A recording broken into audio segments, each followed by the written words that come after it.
សូមជម្រាបសួរដល់ពុកម៉ែបងប្អូនដែលរស់នៅក្នុងផ្សារមុងឫស្សីទាំងអស់គ្នាចា៎នេះខ្ញុំសូមបកស្រាយនៅចម្រៀងមួយបទក្រោមចំណងជើងថាសូរិយារះហើយខ្មែរអើយក្រោកឡើងចា៎សូមរីករាយស្ដាប់ជាមួយនាងខ្ញុំដូចតទៅសូរិយា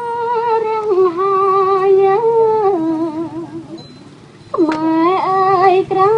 កឡើងរួបរមការពារជាតិយើងរំលើងអង្គពួកបច្ចាដើម្បីនគរខ្មែរយើងត្រូវតែ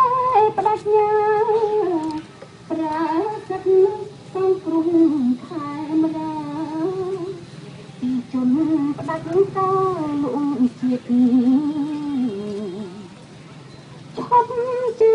ល្បិចកលសំណត់កុំរៀងខ្មែរអើយរងរនក្រោបភ្លៀមចិត្តកាយត្រៀមលែងលងឆោត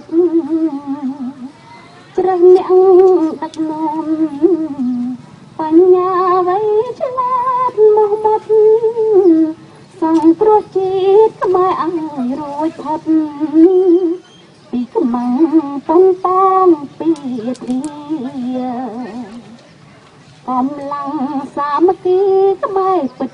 ជាឈ្នះតស៊ូក្រោករួមផ្ដល់พลังពិតជោគជ័យច្បាស់ដល់ប្រាថ្នាខ្មែរអើយខ្លាហានមកពងសាវតាបុព្វអង្គបរោះ